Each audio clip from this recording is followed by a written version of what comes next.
আমি গত কয়েকদিন আগে আমার এলাকাতে বাবুগঞ্জ মুলাদিতে অনেকগুলো পূজা মণ্ডপ তারপরে মন্দির ভিজিট করেছি এবং সারা দেশে আমাদের যারা রাজনৈতিক সহকর্মীরা আছে তারাও ভিজিট করেছেন। শত শত মন্দিরে পূজা মণ্ডপে যাবার প্রেক্ষিতে কিছু জিনিস মাথায় এসছে, সেগুলো মূলত আপনাদের সাথে শেয়ার করা। বাংলাদেশে হচ্ছে যে আমাদের যারা মাইনরিটি আছেন, পার্টিকুলারলি হিন্দু সম্প্রদায়ের ভাই বোনরা, তাদেরকে নিয়ে আসলে কখনো খোলামেলা আলাপ কোনো রাজনৈতিক দল করেন না। এবং এটা না করার কারণে যেটা হয়েছে, ওই কমিউনিটির ভিতরকার দুঃখ কষ্ট নিয়ে খোলামেলা আলোচনা ওনাদের পক্ষ থেকেও খুব বেশি আসে না। এবং হিন্দু মাইনরিটিরা পার্টিকুলারলি সবসময় হচ্ছে একটা আওয়ামী ধাঁচের মধ্যে থেকে বাংলাদেশকে দেখেন এবং দিল্লিও এই একই ফরম্যাটে হিন্দু মাইনরিটিকে ইউজ করে যে তারা আওয়ামী বলয়ের মধ্যে থাকবে এবং এই বলয়ের মধ্য দিয়ে সে বাংলাদেশে বাস করবে, কিন্তু দিল্লির পলিসি মোতাবেক এখানে তার মুভ করবে, তার জায়গাগুলো নিয়ে সে কাজ করবে। তো এই জন্য আওয়ামী লীগ আর দিল্লির কারণে যেটা হয়েছে যে বাংলাদেশের হিন্দু সম্প্রদায় এরা বাংলাদেশি হইতে পারছে না। তারা আধ্যাত্মিকভাবে ভারতকে খুব গুরুত্বপূর্ণ মনে করে, তাদের ঐতিহাসিক ধর্মীয় অনেক আবেদন এবং তাদের বিভিন্ন গুরুত্বপূর্ণ স্থান সেগুলো ভারতে আছে। কিন্তু এই ধর্মীয় জায়গার বাইরে যে দিল্লির রাজনৈতিক এজেন্ডা আছে সেইটাকে তারা আবার আলাদা করছে না। যেমন ধরেন, সৌদির ফরেন পলিসি কি বাংলাদেশের ফরেন পলিসির মতো একরকম? কিন্তু সৌদি আরবে কি মক্কা মদিনা আছে না? মক্কা মদিনাতে আমাদের দেশের মুসলমানরা ওখানে যায়, ওখানে একটা ধর্মীয় আধ্যাত্মিক বাস্তবতা আছে।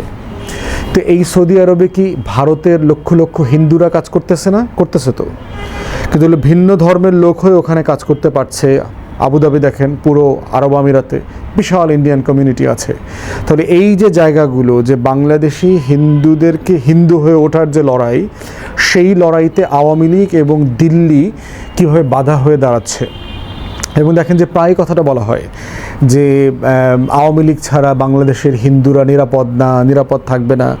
কিন্তু এই বছরের পূজা মণ্ডপে মন্দিরে গেলাম, শত শত মন্দিরে এবং মণ্ডপের গল্প শুনলাম, যে বাস্তবতাগুলো হচ্ছে সেগুলোকে কেন্দ্র করে যা যা হয়েছে এবং যে নিরাপত্তা বোধ তারা করেছেন, আমরা যেটা দেখলাম যে আনন্দ, হাসি ঠাট্টা, সাংস্কৃতিক আয়োজনের মধ্য দিয়ে তারা তাদের পূজা পালন করেছেন, যেটা খুবই তারা মানে গর্বিত হবার মতো। এবং আমরা সবাই গর্বিত বাংলাদেশের নাগরিক হিসাবে যে আমাদের সব নাগরিক তার যার যার জায়গা থেকে সেই ধর্মটা পালন করছে। তো সেই জায়গাতে অনেকগুলো মিথ ভেঙে যাচ্ছে মনে হচ্ছে আর কি। যে একটা হচ্ছে যে ভারতের যে শ্যাডো, এই শ্যাডো থেকে দিল্লির এই রাজনৈতিক যে আধিপত্যবাদ, বিজেপির যে হিন্দুত্ববাদী একটা ফ্যাসিস্ট রাজনীতি, এর বাইরে থেকে বাংলাদেশের হিন্দুরা বাংলাদেশি হইতে পারবে কিনা। তো সেই জায়গাতে আমরা বোধ করছি যে এইটা হওয়া সম্ভব এবং সেইটা হওয়ার জন্য তারা আসলে স্পেস চাচ্ছে। বাংলাদেশে আওয়ামী লীগ এবং দিল্লি মিলে এমনভাবে বিভিন্ন এই কমিউনিটিকে তারা কবজা করে রেখেছে।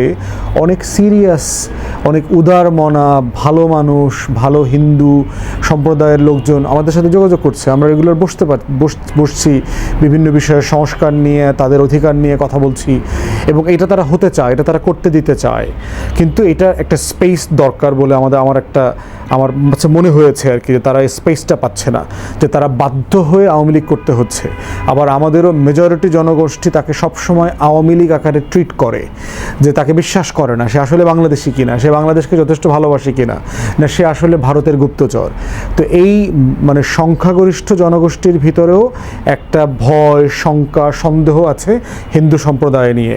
এই সন্দেহের কাউন্টারেও আবার হিন্দু সম্প্রদায় নিজেকে পুরোপুরি বাংলাদেশি ভাবতে পারে না, মনে করে যে আমার সম্ভবত কোনো একদিন পালায়া চলে যাওয়া লাগতে পারে, আমি হয়তো এই দেশে নিরাপদ না, এই দেশে আমাদের ছেলেমেয়েরা হয়তো নিরাপদ না, এই জন্য হয়তো আমি এখানে থাকি, আমার সম্পত্তি অথবা ওইখানে একটা বাড়ি করে রাখা সেকেন্ড হোম প্রজেক্টের মতো। আওয়ামী লীগ যেভাবে মালয়েশিয়াতে, কানাডাতে, ইউরোপ, আমেরিকাতে সেকেন্ড হোম করেছে, বাংলাদেশেরও যারা মধ্যবিত্ত অসচ্ছল হিন্দু আছে তাদের ভিতরে সবসময় এই বিষয়টা কাজ করে। এবং আমি অনেক পরিবারকে দেখেছি যে একটা মেয়ে ওই পারে বিয়ে দেয়, একটা ছেলে ওই পারে বিয়ে দেয়, একটা সম্পর্কটা রাখে কোনো কারণে যদি চলে যেতে হয়। তো এই যে ভীতির জায়গাটা, সেখানে আমার কাছে মনে হয়েছে যে আমাদের সবাইকে একটা সম্মিলিতভাবে এই জায়গাটা কাজ করতে হবে যদি আমরা দিল্লির আধিপত্যবাদ থেকে দেশকে বাঁচাতে চাই, দেশকে মুক্ত রাখতে চাই। এখন অনেকেই মনে করেন যে হিন্দুরা আসলে বাংলাদেশি হইতে পারবে কিনা, সে দিল্লির আধিপত্যবাদের বিরুদ্ধে দাঁড়াইতে পারবে কিনা। পারবে। নেপালকে দেখেন, নেপাল তো হিন্দু রাষ্ট্র, অফিসিয়ালি হিন্দু রাষ্ট্র। তো সেই নেপাল কি দিল্লির আধিপত্যবাদের বিরুদ্ধে দাঁড়ায় নাই? সেই নেপালিরা কি ধর্মঘট, ভারতের যে মানে শাটডাউন করে দিয়েছে, এক্সপোর্ট বন্ধ করে দিয়েছে, সেটাকে চ্যালেঞ্জ করে সে তার নিজের রাজনীতি রাষ্ট্র গঠন করছে না? করছে। অতএব সেই জায়গাতে আমার কাছে মনে হয়েছে আমরা সবাই মিলে যদি চেষ্টা করি তাহলে বাংলাদেশকে এই দিল্লির আধিপত্যবাদ, বিজেপির যে হিন্দুত্ববাদী রাজনীতি এবং আওয়ামী লীগের খপ্পর থেকে এই কমিউনিটিকে অধিকারের জায়গা থেকে বের করে নিয়ে আসা সম্ভব। ঠিক একইভাবে যারা হিন্দু সম্প্রদায়ের আছেন, যারা শিক্ষিত জনগোষ্ঠী আছেন, আপনাদের ভিতরেও আপনারা এই তর্কটা তোলেন, আপনারা এই আলাপটা তোলেন যে আপনারা আপনাদের ধর্ম পালন করবেন, কিন্তু আপনার রাষ্ট্র বাংলাদেশ, এই রাষ্ট্রের জন্য আপনি ফাইট করবেন। প্রয়োজনে আওয়ামী লীগের বিরুদ্ধে লড়াই করবেন, দিল্লির বিরুদ্ধে লড়াই করবেন।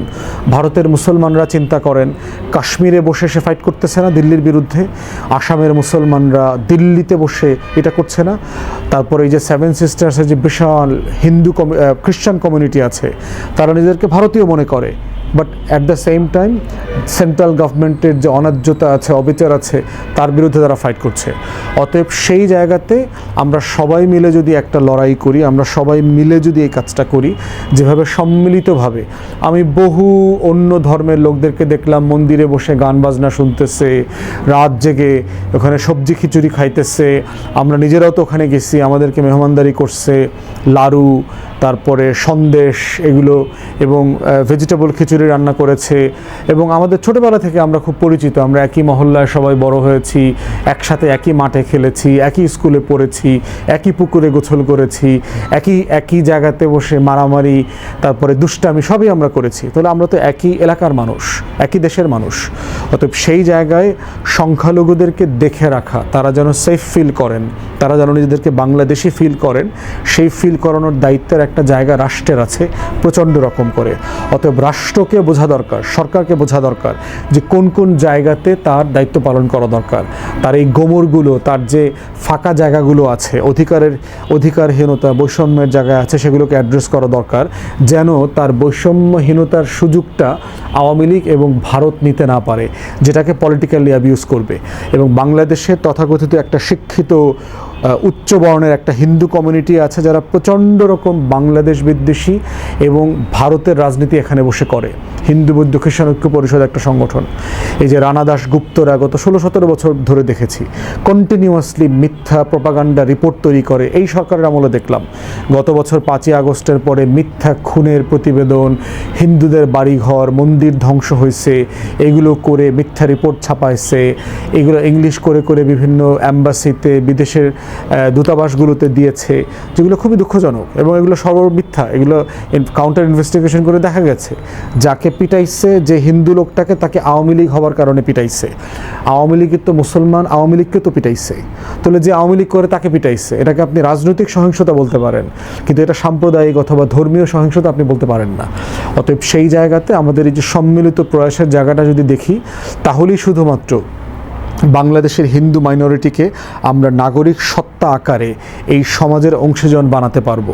রাষ্ট্র, সংখ্যাগরিষ্ঠ জনগোষ্ঠী এবং সংখ্যালঘু সম্প্রদায় সবাই মিলে সেই লড়াইটা আমাদের চালিয়ে যেতে হবে। ধন্যবাদ।